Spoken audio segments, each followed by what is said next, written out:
تحت ظروف السجن الصعبة جدا واحتماله للأمراض المختلفة التي أصابته، ولكنه ظل واقفا على موقفه، ظل وطنيا.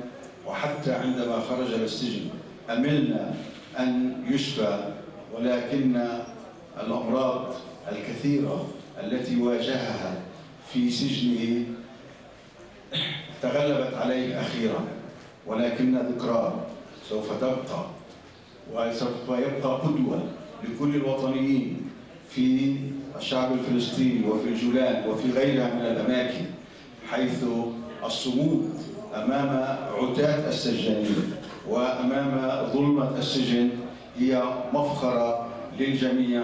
وعزاؤنا في أن كثيرين يسيرون في طريقه، ونأمل له الرحمة، نطلب له الرحمة من الله وأن يسكنه فسيح جناته. وكما قيل إن الله مع الصابرين إذا صبروا، فصبرا جميلا ورحمه الله. وأعزاؤنا عندكم، وأعزاؤنا أيضا لنفسنا وللقوى الوطنية في قضبة الجولان وفي كافة أنحاء فلسطين. الله يرحمه، إنا لله وإنا إليه راجعون.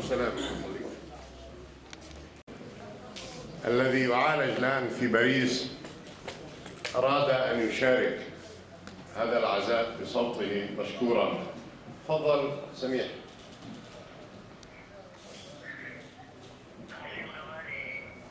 وين احكي مسموع. مسموع.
شكرا لك والله يخليك، يقدم لك العافية يا سميح. إن شاء الله. والشيخ الوز أحمد عبد اللطيف، إن لم تخني الذاكرة، من رحال الجامع الأبيض في الناصرة.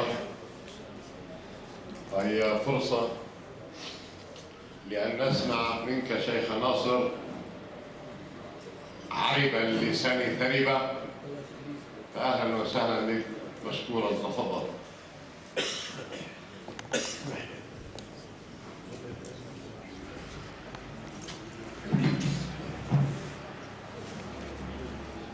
إخواننا السلام عليكم. أنا صحيح في مثل هذا الحدث وهذا الموقف، وخاصة أمام مصيبة الموت وحدث الموت، أعجز عن الكلام والتعبير أمام موت الأحباب والأصحاب، أمام رجل كانت له بصمات طيبة، مهما تحدثت عن الفقيد ومهما تكلمت فأعجز عن الكلام والتعبير. لكن يا أهلنا في الجولان، يا أهلنا في هذه البلاد الطيبة، أرض المحشر والمنشر، بلاد أكناف المقدس وبيت المقدس، بلاد الشام الطاهرة الحبيبة، نعزيكم برجل فاضل انتقل إلى جوار الله. نعزي أنفسنا ونقول لكم إن لله ما أعطى، إن لله ما أخذ، إن كل شيء عنده بأجل مسمى، ولا نقول إلا ما يرضي الله. الموت مصيبة لا شك، ومن أعظم مصائب الدنيا هي مصيبة الموت. وصدقوا عندما قالوا سبحان من قهر عباده بالموت،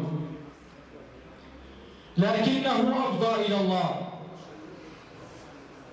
أجله معدود عند الله، كما نحن أيضا أجلنا معدود ومحدود، ولا نعلم ماذا يخبئ لنا الغيب، لا نعلم متى سنغادر هذه الدنيا. وصدقوا أيها الأحباب عندما قالوا وعندما أسمعها وأقول أيها الأحباب أيها الناس، قال إذا أصبحتم فلا تنتظروا المساء، وإذا أمسيتم فلا تنتظروا الصباح، ولا تقولن لشيء إني فاعل ذلك غدا إلا أن يشاء الله. ولكن علينا أن نعلم أن الموت لن ينتهي أبدا. نعم، هي حقيقة لنا. أنا دائما وأبدا أتخيل نفسي مكان الفقيد، هو الآن أفضى إلى الله، غادر الأهل، غادر الأصحاب، غادر الدنيا وما فيها، وقد سج وحمل على أكتاف الرجال، ونحن يوما ما سنحمل على أكتاف الرجال لا محالة. يوما ما سنغادر الأحباب والأصحاب، ويقول لنا الله سبحانه وتعالى يا ابن آدم من بيتك أخرجوك، ما أصعبها من لحظات. موقف عظيم مشهود عندما تغادر هذه الدنيا وما فيها وتنتقل من مكان إلى مكان. يا ابن آدم، يا ابن آدم من بيتك أخرجوك، وعلى الأكتاف حملوك، وفي التراب وضعوك، ولو بقوا معك ما نفعوك، ولم يبقى إلا الله، والله الحي الذي لا يموت. ووالله أيها الإخوان عندما نتذكر الموت وحدث الموت، عندما أقول أن الموت هو اللغز الذي حير الأطباء والحكماء والعلماء يقف العلم عاجزا أمام حقيقة، أمام هذا السر الإلهي الكبير. وكيف لا؟ وكيف لا أيها الأحباب وقد تخرج الروح من جسم الإنسان؟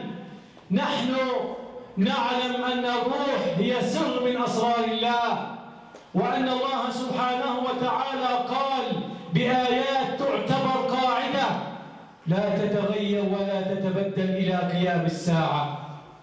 عن الروح قال ويسألونك عن الروح قل الروح من أمر ربي وما أوتيتم من العلم إلا قليلا.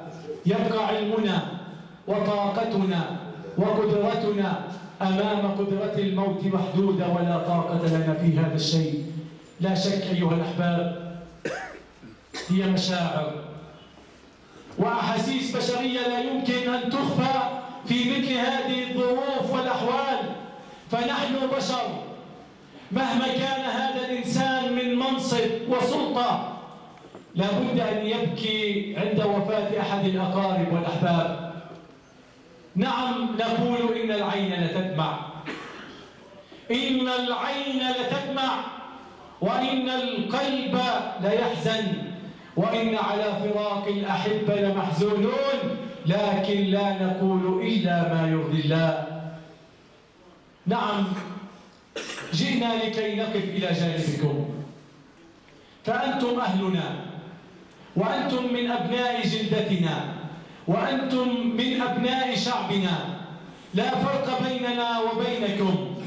نحن أخوة متحابين نقف إلى جانب بعضنا بعضا على كل صعيد ومستوى، على كل صعيد ومستوى. نعم نأتي في الأفراح ونأتي في الأطراح، نقف همومنا همومكم، وهكذا يجب أن نكون دائما وأبدا حتى نلقى الله سبحانه وتعالى. وأنتهز هذه الفرصة لكي أتحدث عن ظاهرة هي ليست فقط هي في العالم العربي والإسلامي، إنما أيضا في بلادنا نحن، في بلاد فلسطين، إن كان في الناصرة، إن كان في المثلث أو الجليل أو النكب. هي ظاهرة كما هي ظاهرة في العالم العربي أيضا، لكن تختلف بشكل آخر. ظاهرة العنف، ظاهرة القتل، سفك الدماء بين العائلات في الوسط العربي. الأمر يا إخواننا خطير في بلادنا. هذا الأسبوع قتل 5 شبان من الوسط العربي في بلادنا الشامخة. على ماذا نتقاتل؟ وما هو المعلوم أو المجهول الذي ينتظرنا نحن الأقلية العربية في هذه البلاد؟ والله سنندم حيث لا ينفع الندم، ونبكي حيث لا ينفع البكاء، كما يجري في بلادنا الطيبة، في الشام، في سوريا. الفتنة أشد